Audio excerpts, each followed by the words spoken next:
પપ્પા તમને નહીં લાગતું કે આ દુનિયામાં મારો જન્મ થયો એનો ખાસો વર્ષો થઈ ગયો? હોવા બેટા 30 વર્ષ તો થઈ ગયો. તો પછી બાપા મારે ખાલી આ દુનિયામાં ખાલી જન્મ લેવા જ હું આવ્યો તો કે પછી હજી આગળ કોઈ કરવાનું? બસ બેટા તારે મારી સેવા કરવાની. એમ નહીં, એટલે તમે કર્યું એ બધું મારે નહીં કરવાનું? હા તે કર, નીચો તને ના પાડી. પણ હું કરું એમાં તમારે કરાવવું પડે બાજુમાં રહીને. મારે શું કરાવવાનું?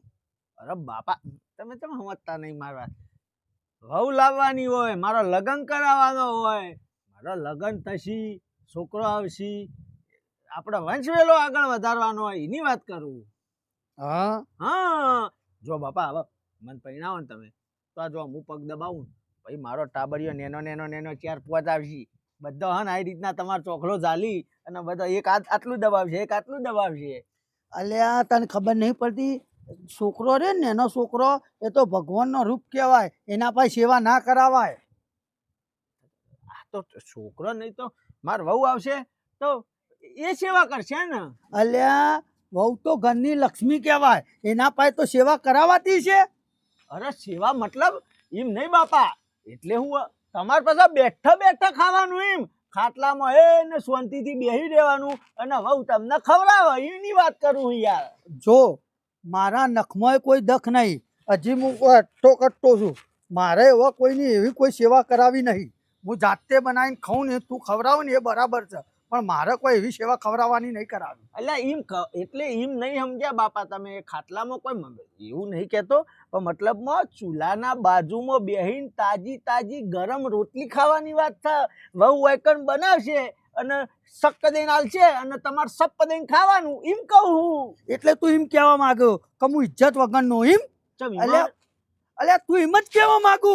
અલ્યા હું તારા વહુના બાજુમાં બેહી અને હું રોટલીઓ ગરમ ગરમ કહું, આ સમાજમાં મારી ઇજ્જત જેવું તને કોઈ રાખવું જ નહીં? અલ્યા ખવાતું હોય થોડું ઘણી તો લાજ શરમ રાખવી પડે. એમ નહીં કહેતો બાપા. હવે બાપા જો હવે ઉંમર થાય તમારી બરાબર, હવે તમે ધોતિયામાં શેરી જાઓ તો પછી ધોતી તો કને ધોવું પડશે? મારા વહુને જ ધોવું પડશે. એના માટે વહુ લાવવા કહું. આ ધોળું ધોતિયું પીળું થઈ જાય છે તો ધોવું તો પડશે સર્ફ એક્સલ થી યાર. અલ્યા તું એ ધોત્યું તો ધો મારું, કોઈ એના માટે વહુ લાવી જરૂરી છે? અલ્યા બાપા તમે સમજતા નહીં યાર મારી વાત. હવે જો બાપા તમારે ઘડપણ તો આવી ગયું બરોબર. હવે કેવું હોય કે તમે હવે ખાટલા વર્ષ થઈ જશો તો લક્ષ્મી નહીં પણ મુએ હાથે અમે 2 જણો ભેગો થઈને તમારી સેવા કરશો યાર. હવે મરવાનો ટાઈમ આવશે, મરવાના ટાઈમે તો તમે રીબાશો ખાટલામાં પડીને, તો એ વખત તો સેવા કરાવશો કે યાર, એ તો અમારે કરવી જ પડશે. એમાં હું નવૈયા.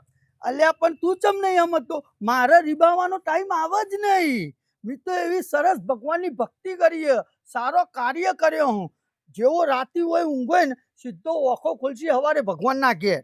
એટલે તારે એ બધું તો વિચારવાનું આવતું જ નહીં. ડોહો મને ઓઢો જ મારશે. જો બાપા હાલ જ ને હું તો કહું છું કે હું ટેટો દબાઈ દઉં અને સીધા સ્વર્ગમાં ઉઠો. હુઈ જો હરો, હુઈ જો. હો હુઈ જો. નહીં ઠેકાણ પાડે. Oh my God.